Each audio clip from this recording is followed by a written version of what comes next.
Welcome to सिद्धि यात्रा story part 103। जय माँ काली, जय माँ तारा, आप सबका भला हो। आज के इस एपिसोड में हम 10 महाविद्या की सीरीज में अपनी चौथी देवी माता भुवनेश्वरी के बारे में थोड़ी चर्चा करेंगे। देवी भागवत में वर्णित मणिद्वीप की अधिशास्त्री देवी हल्लेका मंत्र की स्वरूपा शक्ति और सृष्टि क्रम में महालक्ष्मी स्वरूपा आदि शक्ति भगवती भुवनेश्वरी भगवान शिव के समस्त लीला विलास की सहचरी है। जगदम्बा भुवनेश्वरी का स्वरूप सौम्य और अंगाकृति है, आरूढ़ है। भक्तों को अभय और समस्त सिद्धियां प्रदान करना इनका स्वाभाविक गुण है। 10 महाविद्याओं में ये चौथे स्थान पर परिगीत है। देवी पुराण के अनुसार मूल प्रकृति का दूसरा नाम ही भुवनेश्वरी है। ईश्वर रात्रि में जब ईश्वर के जगद्रूप व्यवहार का लोप हो जाता है, उस समय केवल ब्रह्म अपनी अव्यक्त प्रकृति के सोत्र साथ शेष रहता है। तब ईश्वर रात्रि की अधिष्ठात्री देवी भुवनेश्वरी कहलाती है। अंकुश और पाश इनके मुख्य आयुध हैं। अंकुश नियंत्रण का प्रतीक है और पाश राग अथवा आस्तिक का प्रतीक है। इस प्रकार स्वरूपा मूल प्रकृति की भुवनेश्वरी हैं, जो विश्व को वमन करने के कारण वामा, शिवमयी होने में ज्येष्ठा तथा कर्म नियंत्रण, फलदान और जीवों को दंडित करने के कारण रौद्री कही जाती हैं। भगवान शिव का वाम भाग ही भुवनेश्वरी कहलाता है।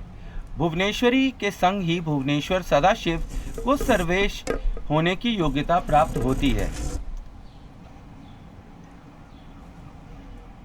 महानिर्वाण तंत्र के अनुसार समस्त महाविद्याएं भगवती भुवनेश्वरी की सेवा में सदा संलग्न रहती हैं। 7 करोड़ महामंत्र इनकी सदा आराधना करते हैं। 10 महाविद्याओं ही 10 सोपान हैं।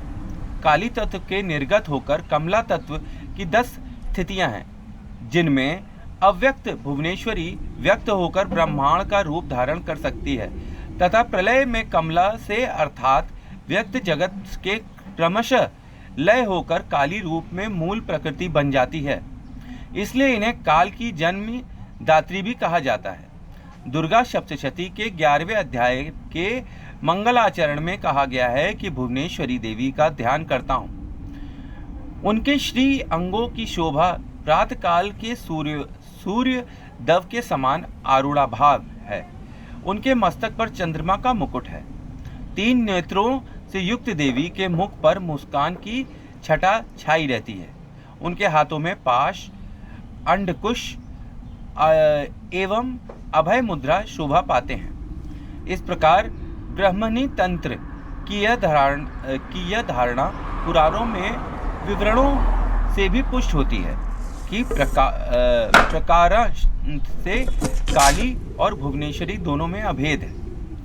अवश्य प्रकृति भुवनेश्वरी ही रक्तवर्णा काली है।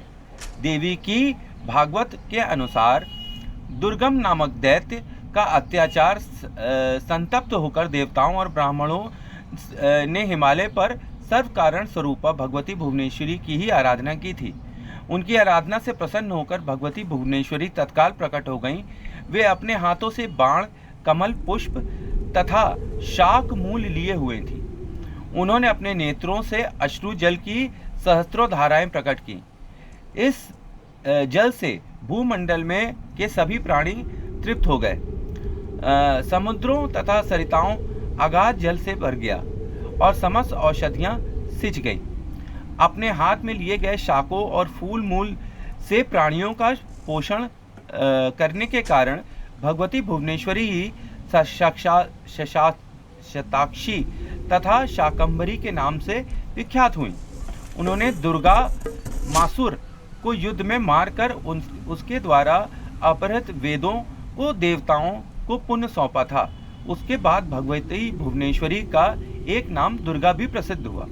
भगवती भुवनेश्वरी की उपासना पुत्र प्राप्ति के लिए विशेष फल प्रदाय है।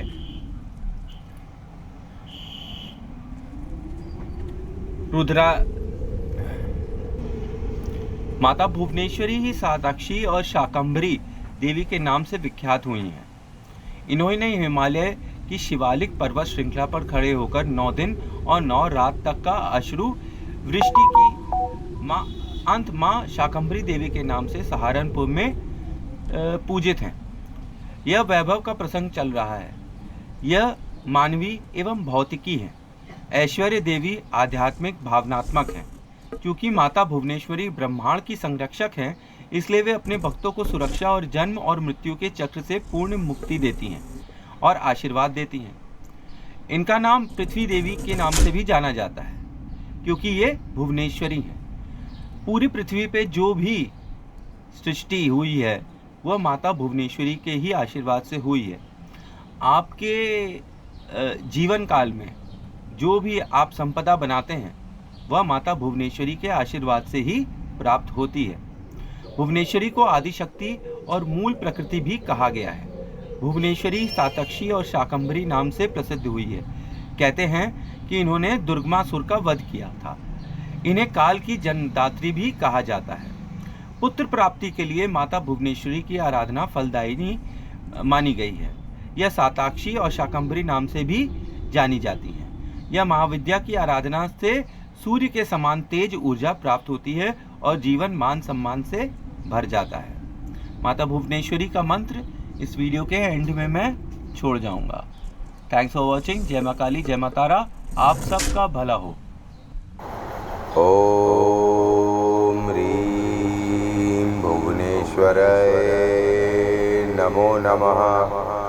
ओम फट स्वाहा।